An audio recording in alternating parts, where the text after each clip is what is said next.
Welcome to the Trade Fair Money Playbook. If you're here today, congratulations to you because by the end of this particular course, you would have learned everything that you need to know about trade fair. Without wasting much of our time, let's get into it. So, the first thing that you need to know is choosing the right event. Most vendors lose money before the event even starts because you paid for the wrong event. Not every trade fair is good for your business, and if you don't learn how to identify bad events early, you keep wasting money on your stall fee, you waste money on transportation, you waste money on your products because some people buy products and they're not able to sell the product at the trade fair. And even when they take it back home, they're not able to sell it as well, especially those who do edibles. Their product will spoil or they'll sell it as a lower price than they should on the normal day. You waste your time and then you waste your energy as well. How to spot a dead event before paying? Number one, check their previous event videos properly. Don't look at decorations. Check if people were actually buying. Check if people were actually carrying shocking bags. Check if vendors are looking busy. And check if customers were stopping at booths. A lot of organizers will post close up videos, tight cameras, and videos of only one crowded corner. Why? Because they want to make the event fuller than it really was. Here's a practical test on how you can do that. Go to their Instagram page, check their tagged posts, check their reels, check the videos from the previous editions. Now observe, are customers actually interacting or are vendors just sitting there and pressing their phone? This will tell you every single thing you need to know. If vendors are sitting there and pressing their phone, you just clearly know that okay, people are not at this event because if they were actually customers, vendors will not be sitting down and pressing their phone. Number two, check the comment section. This is very important because a lot of vendors will go back to the comment section and say they did not make money in this particular event.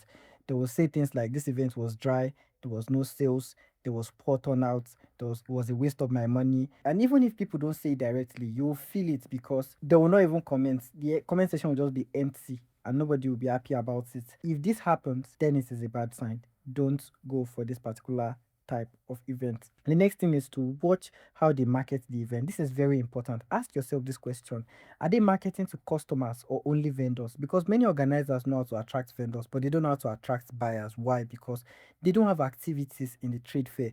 They are only marketing to vendors and they are waiting for vendors to market the event for them. Here are red flags that you should watch out for. If their page is full of vendor slots is available, book a stand, vendors flyers only, but there's no content that is attracting attendees, please tell me who will come and buy at the place when they are only selling to vendors? Are the vendors will be patronizing each other? Of course not. If you've seen this situation before, please comment it in the comment section. Here is a simple rule that I need you to know. If the organizers are not serious about marketing, don't expect crowd. And we all know that no crowd means no sales. Number four, look at the vendor mix. Too many similar vendors is very dangerous for you. And I'm going to give you an example. If you go to your comment section and you sell perfumes and you realize that there are already 18 perfume vendors there, don't go for that trade fair because everybody will be fighting for the same customers.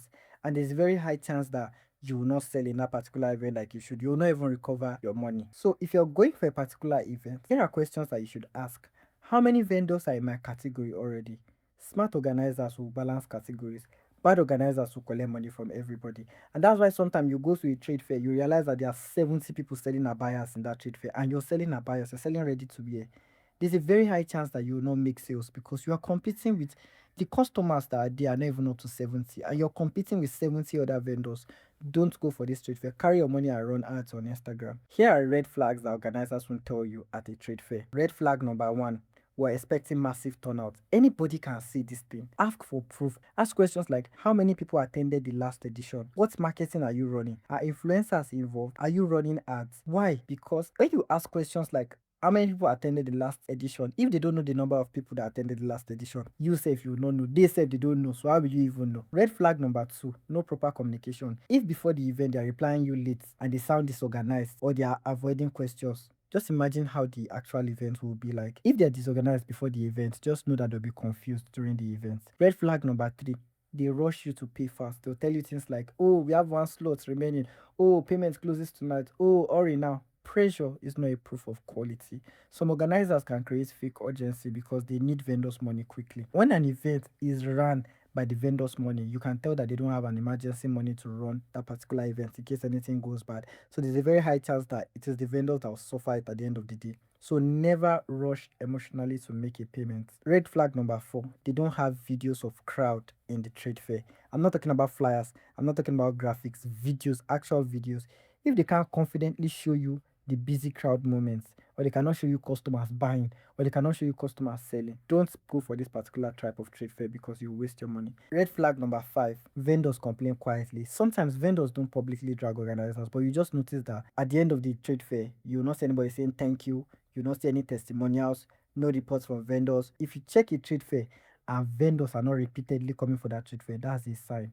Good events usually have returning vendors because a vendor that made money in this particular trade fair will want to go for the next one to make money. If you don't see repeating vendors, there's a very high chance that that event is actually a sham and you'll not make a lot of money from it.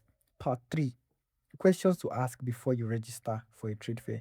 Most vendors will ask, how much is the booth? Wrong question. How much is vendor stand? Wrong question. Ask smarter questions. Question 1, what kind of audience usually attend your trade fair? You need to know, are they students?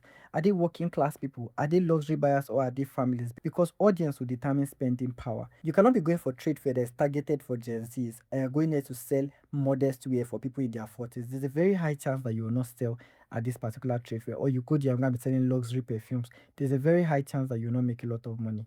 Question 2, how are you people promoting the event? And listen carefully. If they say we're posting online or people already know us, or more, don't go for this particular trade fair. Why? Because good organizers will mention things like ads, influencers, partnerships, media coverage, and ticket campaigns.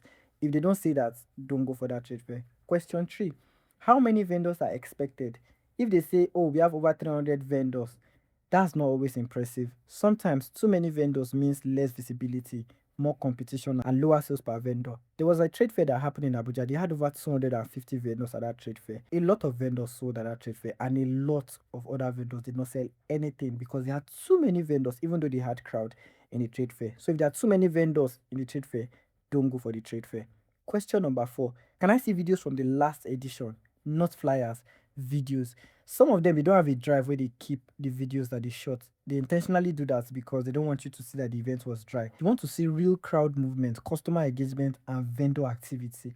If you don't see these things, don't go for this particular type of trade fair. Question number 5, ask them, how many vendors are in my category? This question alone can save you a lot of money. If you have over 50 people selling the same thing you're selling, there'll be too many competitors and you to kill your visibility, especially when you're being put behind. There's a very high chance that you'll not sell and you waste your money. Here's a reality check. Some events are good for exposure, networking, and brand awareness, but they are terrible for sales. Some are good for sales, but they're not as good for exposure, networking, and brand awareness.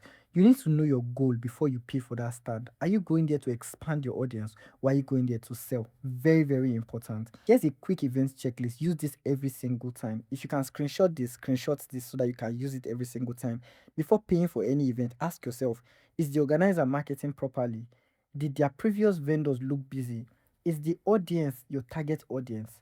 Are there too many vendors like you selling at that trade fair?